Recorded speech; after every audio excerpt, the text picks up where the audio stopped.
பரமசிவன் என்னடா சம்பந்தமே இல்லாம இந்த படம் தூக்கிட்டு வந்து நினைக்கலாம். நிறைய பேர் வந்து துரந்தர் படம் மாதிரி ஒரு படம் வந்து தமிழ் சினிமால கிடையாது அப்படிங்கிற மாதிரி சில பேர் பேசிட்டு இருக்காங்களா. அவங்க எல்லாத்துக்குமே ஒரு ரிப்ளை வீடியோவா தான் இந்த வீடியோ இருக்க போகுது. அது என்ன அப்படின்னா, இந்த மாதிரி துரந்தர் மாதிரியான பிளாட் இருக்க படங்கள் வந்து நம்மகிட்ட வந்து ஒரு 20 வருஷத்துக்கு முன்னாடி இதெல்லாம் பண்ணியாச்சு.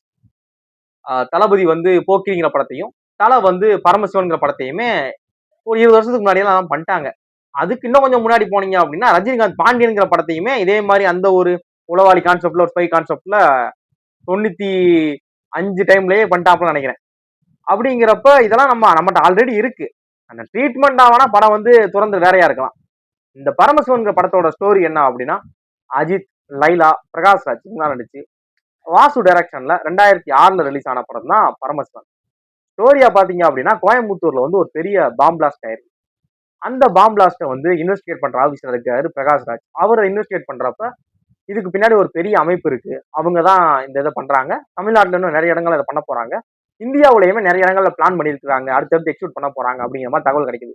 இதுக்குன்னு ஒரு அபிஷியலா ஒரு டீமை ஃபார்ம் பண்ணி அவங்க பிடிக்கிறதுக்கான வேலைகள்ல நம்ம ஈடுபட்டோம் அப்படின்னா, நம்ம அவங்களை பிடிக்கிறதுக்கு போறதுக்கு முன்னாடி அவங்களுக்கு தகவல் தெரிஞ்சு வேற இடத்துக்கு ஓடி போயிருவாங்க. ஏன்னா நமக்குள்ளேயே பல ஸ்பைகள் இருக்காங்க போலீஸ் டிபார்ட்மெண்ட்குள்ளேயே. அதனால இவனை வந்து இவங்களை அபிஷியல் பண்ணக்கூடாது, அன்அபிஷியலா இவங்களை முடிக்கிறதுக்கு ஏதாவது பண்ணணும் அப்படின்னு பிரகாஷ்ராஜ் பிளான் பண்றாரு. அந்த அன்அபிஷியலா பிரகாஷ்ராஜ் பண்ற ஒரு ஒரு அந்த ஒரு ஆபரேஷன் தான் பரமசிவன். அஜித்தை வச்சு அஜித் தான் இந்த ஆபரேஷன் கரெக்டா இருப்பாரு அப்படின்னு சொல்லி ஒரு அன்ஐடென்டிஃபைடான ஒரு ஆளை சூஸ் பண்ணி இவரை வச்சு எல்லாத்தையுமே மொத்த அந்த தீவிரவாத கும்பலையுமே சோழியை முடிக்கணும் அப்படிங்கிறதுக்காக பிரகாஷ்ராஜ் சூஸ் பண்றாரு பரமசிவனை. இந்த அஜித் வந்து படத்துக்கு அந்த கேங்குள்ள போய் அந்த கேங்கை எப்படி அழிச்சாரு, இவருக்கு எந்த மாதிரியான அங்க ஒரு டஃப் காத்துக்கிட்டு இருக்கு அப்படிங்கிற ஒரு படம் தான் இந்த பரமசிவன். படத்துல நடிச்ச என்டையர் கேஸ்ட் அண்ட் குரூவுமே ஒரு சீனியர் ஆர்டிஸ்ட் அப்படிங்கிறப்ப இவங்களுக்கு வந்து இந்த மாதிரியான ஒரு கேரக்டரைசேஷனை ஃபுல்லா பண்றது வந்து அவ்வளவு ஈஸியா பண்ணிடுவாங்க. இதுக்கு அவங்க சிரமப்படணும் மெனக்கெடணும் அவசியம்லாம் கிடையாது. அந்த கதாபாத்திரம் என்ன வேணும், இதான் அந்த கதாபாத்திரம் அப்படிங்கிறத டைரக்டர் என்ன கேட்கிறாரோ அது ஈஸியா அவங்க கொடுத்துட்டு போயிருவாங்க. அது வகையில படத்துல வச்ச என்டையர் கேஸ்ட் அண்ட் குரூமே சூப்பரா பண்ணிருப்பாங்க. படத்தோட காமெடி சீக்வன்ஸ் வந்து ஒரு 2006 காலகட்டம் கிட்ட 20 வருஷம் ஆகி போச்சு அப்படிங்கிறப்ப இப்ப பாக்குறப்ப நிறைய காமெடி பெருசா எனக்கு கனெக்ட் ஆகல. விவேக்கா இருக்காங்க, விவேக் பண்ற காமெடி எல்லாமே பெருசா அதுமே ரொம்ப என்ஜாய் பண்ணி சிரிச்சேன் அப்படிங்கிற மாதிரிலாம் எனக்கு தோண வைக்கல. அது மாதிரி படத்தோட பாடல் காட்சிகளுமே பெருசாலாம் எனக்கு சொல்ல ரொம்ப ஃபேவரட்டான பாட்டு அப்படின்லாம் சொல்ல தெரியல. இந்த ஓப்பனிங் வரக்கூடிய ஒரு ஐட்டம் சாங் வேணா ஓகே நல்லா இருக்கு. அந்த ஒரு பாட்டு வந்து கொஞ்சம் வைபான ஒரு பாட்டா இருக்கும். அப்புறம் படத்துல வந்து ஸ்டன் சீக்வன்ஸ் இப்ப பாக்குறப்ப அன்னைக்கு இருந்த அந்த காலகட்டத்து அந்த ஒரு டெக்னாலஜி யூஸ் பண்ணி பண்ணிருப்பாங்க. விஎஃப்எக்ஸ் காட்சி எல்லாம் ரொம்ப ஈஸியா தெரியும். நானே கண்டுபிடிச்சேன்னு பாத்துக்கோங்களேன். ஏன்னா விஎஃப்எக்ஸ் தானே இவ்வளவு ஈஸியா தெரியுது அப்படிங்கிறது. இப்ப பாக்குறப்ப வந்து அந்த அந்த மாதிரிலாம் எதுவுமே தெரியல. அந்த இதை வந்து இப்ப பாக்குறப்ப ஈஸியா கண்டுபிடிச்சு கொஞ்சம் நகைச்சுவையாக வாய்ப்பு இருக்கு. ஏன்னா அந்த காலகட்டத்துல இருக்க அந்த டெக்னாலஜி வச்சு அவங்க பண்ணது. அது மாதிரி படத்துல வரக்கூடிய சின்ன சின்ன சஸ்பென்ஸ் சீக்வன்ஸ் ஆகட்டும், அந்த ஒரு ட்ரீட்மெண்டா படத்தை கொண்டு போனது எல்லாமே அந்த டைம்ல அந்த டைம் பீரியடுக்கு ஏத்த மாதிரியான ஒரு பெஸ்டான ஒரு ஒரு விஷயத்தை தான் அப்டிவாஸ் பண்ணிருப்பாங்க. அப்புறம் படத்துல வந்து அந்த படத்தோட கிளைமேக்ஸ்ல நம்ம மங்காத்தா படத்தை பார்த்துட்டு மங்காத்தால வந்து அஜித்தோட ஸ்டன் சீக்வன்ஸ் அந்த பைக் சீக்வன்ஸை பார்த்துட்டு ஒரு பயங்கரம் அப்படிங்கிற மாதிரி ஃபீல் பண்றோம்ல. அதுல ஒரு பாதி அளவுக்கு கூட இந்த படத்துல ஒரு கிளைமேக்ஸ்ல ஒண்ணு இருக்கு. அதுலயுமே அஜித் வந்து அந்த பைக் சீக்வன்ஸ் ரொம்ப நேச்சுரா பண்ணிருப்பாங்க. சில இடங்கள்ல கிராபிக்ஸ் இருக்கு. ஆனா இதுலயுமே ஒரு பெரிய ஒரு ஒரு மகத்தான ஒரு சம்பவத்தை வந்து தலை காட்டியிருப்பாப்பு.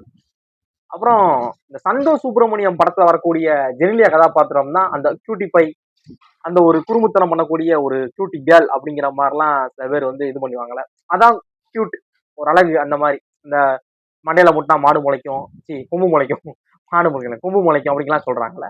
இது எல்லாத்தையுமே லைல அதுக்கு முன்னாடியே பண்ணியிருக்காங்க. இன்னும் கொஞ்சம் சிம்பிளா சொல்லணும்னா ஒரு ஒரு மண்டை கொள்ளாத கேஸ் மாதிரி வச்சுக்கோங்களேன். கொஞ்சம் ஒரு அரை மண்டல அந்த மாதிரியான கதாபாத்திரங்கள்ல அதை லைல வந்து ரொம்ப ஈஸியா, அதுக்கெல்லாம் ரொம்ப மெனக்கடலை, ரொம்ப ஈஸியாவே அந்த கதாபாத்திரத்தை அவங்க ரொம்ப சூப்பர் பண்ணியிருக்காங்க. படத்தோட கிளைமேக்ஸ்ல ஒரு ஒரு நல்ல சஸ்பென்ஸ் காத்துக்கிட்டு இருக்கு. படம் வந்து ட்ரீட்மெண்டா நான் சொன்ன ஸ்டார்டிங்ல சொன்ன மாதிரி ட்ரீட்மெண்டா பாத்தீங்கன்னா மேபி வேரி ஆகலாம் துறந்தருக்கும் இந்த படத்துக்கும் பரமசிவனுக்கும். மற்றபடி ஸ்டோரி பிளாட்டா பாத்தீங்கன்னா கோர் பிளாட் பாத்தீங்கன்னா ரெண்டுக்குமே சேம் தான். ஒரு போலீஸ் வந்து ஒரு அன்ஐடென்டிஃபைடான ஒரு கைதியை சூஸ் பண்ணி இதை வந்து அந்த கேங்க்கு அனுப்பி அந்த ஒரு கொள்ளக்கார கும்பலுக்கு அனுப்பி அவங்களோட பிளான்ஸ் எப்படி கொலாப்ஸ் பண்றாரு அப்படிங்கிறது தான் துறந்தரோடதுமே பரமசிவனோடதுமே. ட்ரீட்மெண்டா அது வந்து பயங்கரமா ஒரு ரீச் ஆயிடுச்சு. இது பெருசா போகல.